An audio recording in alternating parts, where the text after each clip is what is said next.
As you know, all eyes are on Capitol Hill. As you heard earlier, it seems as if there are enough votes in the House to clear a way for complete action on the rescue plan.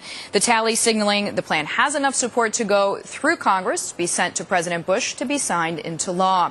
One Republican lawmaker, though, says the bill still does not have his support. Congressman Scott Garrett joins us now. He is a representative from New Jersey. Welcome, Congressman. Glad to have you.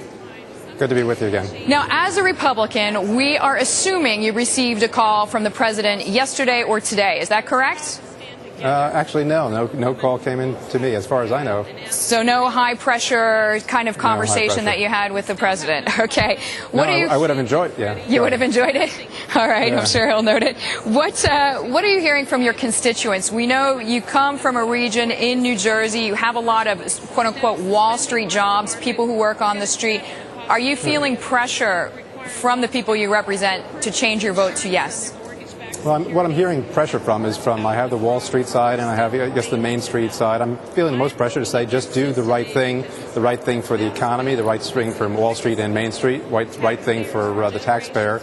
And unfortunately, it really goes back that we were not able to do what a lot of people and economists says was the right thing, which is to explore other alternatives. You know, the White House and Speaker Pelosi said, here's a plan, this is the only plan we're going to use, and we're not going to consider any other ones. There was a number of other alternatives out there, and a number of experts who said the Paulson plan really didn't get to the bottom fundamentals, and we may well be back in Congress sometime shortly to revisit this issue. Congressman Garrett, what did you want to see in there? What would have made you vote yes? Yeah. The bill we have today is essentially the same bill as we had a week ago, except they had some bells and whistles and things to get other people to sign on to it.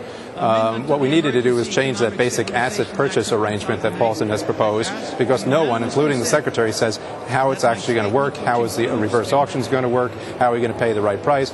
No one has explained how that actually helps to hit the fundamental problem, which is recapitalizing these institutions. And instead, there was a number of alternatives. One, of course, was the famous, the Warren Buffett plan, so to speak? Well, it's like a reinsurance, Warren Buffett, I guess, would buy everything. No, the insurance plan to insure these assets, let them remain on the books of the companies. That way they go back to full value, and they would be in charge of handling these out. You would not have the negative pressures or an overhang effect going forward. And a lot of people said that would have been the first best step to take. So had that language been in the bill, that was the make or break point for you? Sure, basically, yeah. Do you expect, it seems like the bill is going to pass in the House, but I'm just curious, I mean, what are you hearing from fellow Republicans? Do you think that maybe we have too much optimism, as many people did, ahead of Monday's vote? Is Wall Street going to sort of be hoodwinked again?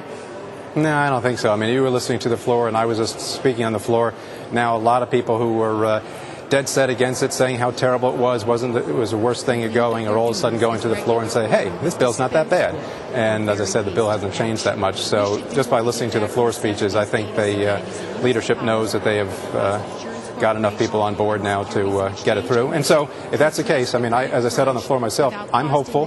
Hopefully Secretary Paulson will handle this for the next 2 or 3 months, and whoever the next secretary is, we don't know, come January, he'll do a great job too, and everything will be fine, and we won't have to come back. I try to remain the optimist. You just alluded to the change in position, which is sort of understood, if you like, is assumed as far as this role of Treasury Secretary goes. How do you think politics has played a role in what is happening now? That is to say, we are in a presidential election year, and also many of your colleagues are up for re-election in the House. I think it played some role. I mean, Senator McCain came in, tried to do the right thing, I guess you'd say, to get things kick-started.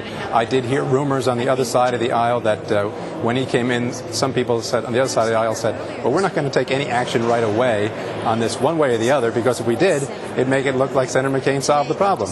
So I've heard those stories, and so that played it. But to give benefit to both sides, a lot of people put a lot of time and effort and research into this, and I think most of them tried to put politics out of the equation. Has it been hard, do you think, for President Bush to want to get the sort of uniform support that otherwise he would have enjoyed had this issue come up earlier in his term? Yeah, I'm sure it was very hard for the president, because he came in basically gave the responsibility to Secretary Paulson to convince the conferences on this. The Secretary unfortunately didn't quite do that. He's a bright guy, an honest guy, and knows Wall Street well. He did not, most people say, made the best presentation and arguments to go along his plan. So that was the difficulty that the president suffered under this deal. Do you think it was a problem of packaging? I mean, I know you're against the bill, so probably you don't see it as a problem of packaging.